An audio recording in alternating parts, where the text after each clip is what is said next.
Sastra channel நேயர்களுக்கு நமஸ்காரம். அனுதினம் ஆனந்தம் நிகழ்ச்சியில் உங்கள் அனைவரையும் சந்திப்பதில் மிக்க மகிழ்ச்சி.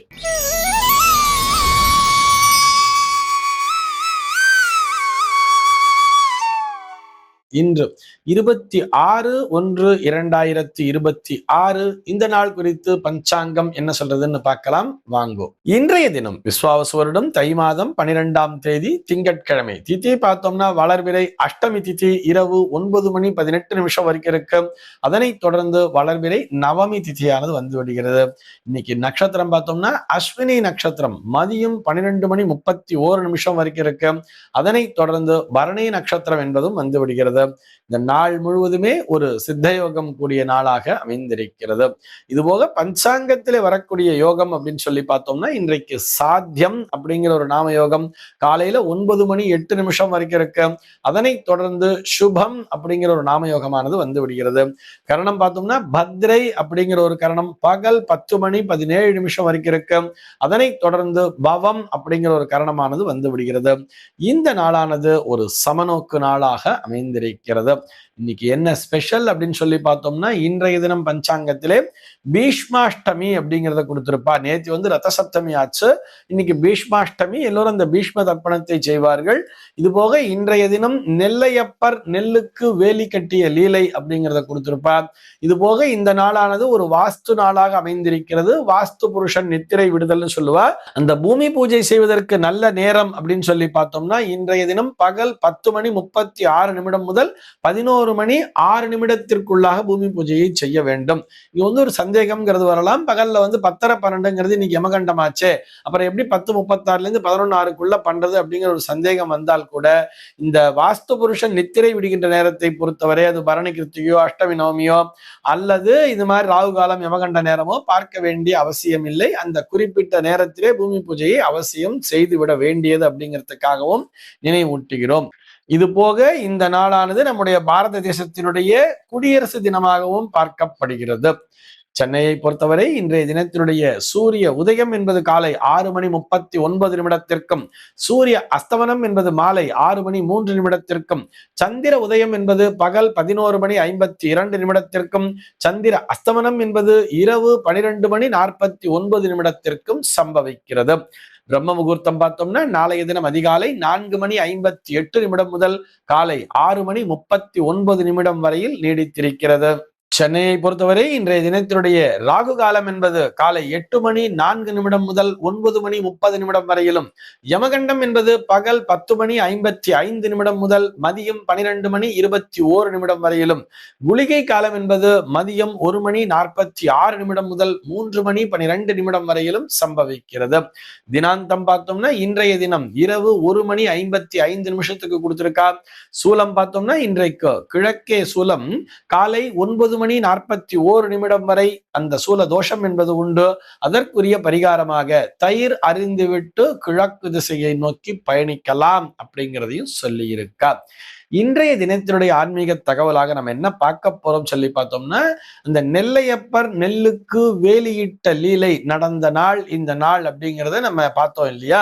அது என்ன அப்படிங்கிறத தான் பார்க்க போறோம். அதாவது இது வந்து இந்த திருநெல்வேலியிலே வசிப்பவர்களுக்கு இந்த கதையானது தெரிந்திருக்கும். அந்த லீலைங்கிறது இந்த கோவிலே நடத்துவார், எல்லோருக்குமே தெரிந்திருக்கும்.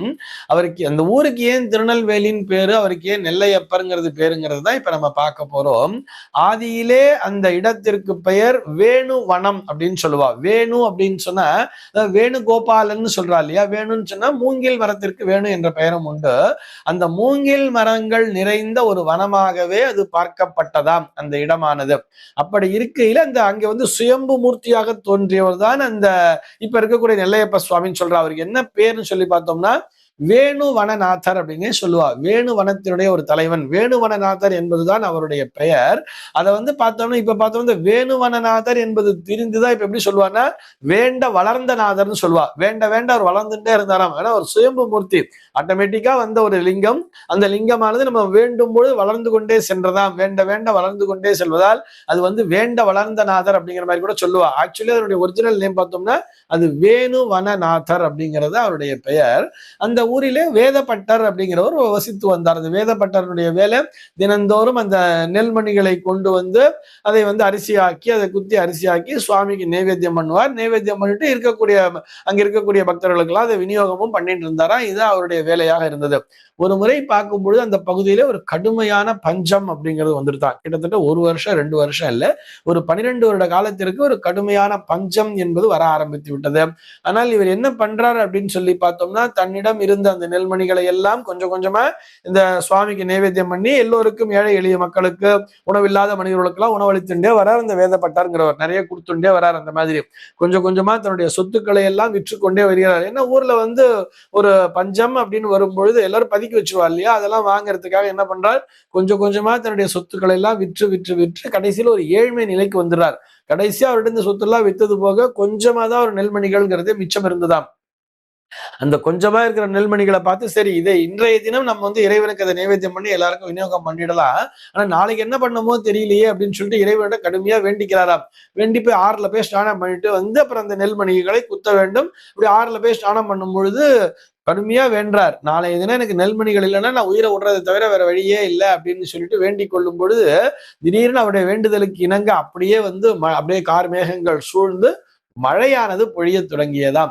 மழை பொழியும் போது இவருக்கு சந்தோஷமாக நம்முடைய வேண்டுதலுக்கு இணங்க சுவாமி மழையை கொடுத்துட்டார். மழை கொடுத்துட்டாருன்னா எப்படியா இருந்தாலும் நெல்மணிகள் விளைஞ்சிரும்ல, ஒரு நம்பிக்கைங்கிறது மனசுக்குள்ள வந்துருது இல்ல. நாளைக்கு ஏதோ ஒரு வகையில நம்ம எங்கேயோ ஏதோ கஷ்டப்பட்டு எங்கேயா கடனை வாங்கி கூட நெல்லை வாங்கிட்டு வந்துடலாம், வந்துச்சு ஒரு மூணு மாசத்துக்கு ஓட்டிட்டோம்னா 3 மாசத்துக்குள்ள நெல்மணிகள்லாம் விளைஞ்சிடும், அப்புறம் அடுத்ததை வச்சு சமாளிச்சுக்கலாங்கிற ஒரு நம்பிக்கை வந்துட்டு சந்தோஷம்ங்கிறது வந்துருது. ஆனா திடீர்னு ஒரு கவலையும் வர்றது, ஐயோ இப்படி மழை பெய்யறது, நம்ம அங்க வந்து வெளியில நெல்மணிகள்லாம் எடுத்து வச்சுட்டு வந்திருக்கோம், அதெல்லாம் அப்புறம் நனைஞ்சு போச்சு, அது எப்படி குத்தி அதை வந்து நம்ம அரிசியாக்கி நம்ம எப்படி சுவாமிக்கு நைவேத்தியம் பண்றதுன்னு சொல்லிட்டு எழுந்து ஓடுறார். அந்த நெல்மணிகளை நம்ம வந்து எடுத்து பாதுகாக்கணும், இப்படி மழை பெய்யறதுன்னு சொல்லிட்டு எழுந்து ஓடுறார். ஓடி போய் பார்த்தா என்ன ஒரு ஆச்சரியமா, அந்த அந்த நெல்மணிகளை இவர் வைத்திருந்த அந்த குவித்து வைத்திருந்த இடத்தை தவிர மற்ற இடங்கள்ல தான் மழை பெஞ்சுட்டு இருக்கே தவிர அந்த ஒரு இடம் மட்டும் அப்படி ரவுண்டா இருக்கு. அந்த இடத்துல மட்டும் அந்த நெல்மணிகள் நனையாத அளவிற்கு அந்த இடத்துல மட்டும் இந்த ஈரம்ங்கிறதே படலையா, மேல மழை பொழியாம சுற்றிதான் மழைக்கு பொழிந்து கொண்டிருந்ததாம். அந்த இடம் மட்டும் அப்படியே காஞ்சி போய்தான் இருக்கு. அந்த நெல்மணிகள் பாதுகாக்கப்பட்டதாம். அப்பொழுது ஆஹா, இந்த நெல்லை வந்து வேலியிட்டு காப்பாற்றியது இறைவன் தான், அந்த வேணுவன நாதர் தான் அப்படின்னு சொல்லிட்டு அவர் வணங்கினாராம் இறைவனை. அதிலிருந்து தான் நெல்லுக்கு வேலியிட்ட லீலைன்னு சொல்லிட்டு அவர் அந்த நெல்லை காப்பாற்றிக்கிறாரோ அதனால அவருக்கு பேர் நெல்லையப்பர் என்றும் வந்தது. அன்றையிலிருந்து அந்த ஊருக்கு பெயரே திருநெல்வேலி என்று ஆகிவிட்டது. நெல் வேலி அப்படின்னு ஆகி அதற்குரிய மரியாதைக்குரிய அடைமொழியான அந்த திருவையும் சேர்த்து திருநெல்வேலி என்ற பெயரிலே அந்த ஊரானது அழைக்கப்படுகிறது.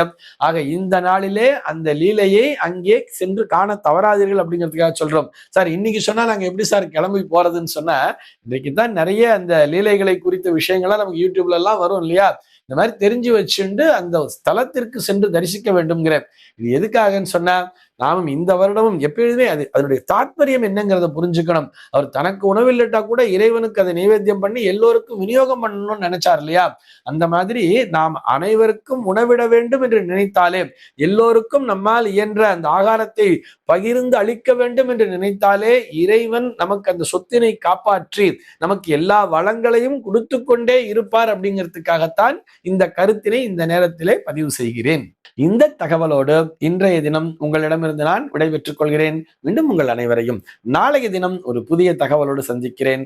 அன்பர்கள் அனைவருக்கும் அனுதினமும் ஆனந்தமாய் அமைய பிரார்த்திக்கிறேன்.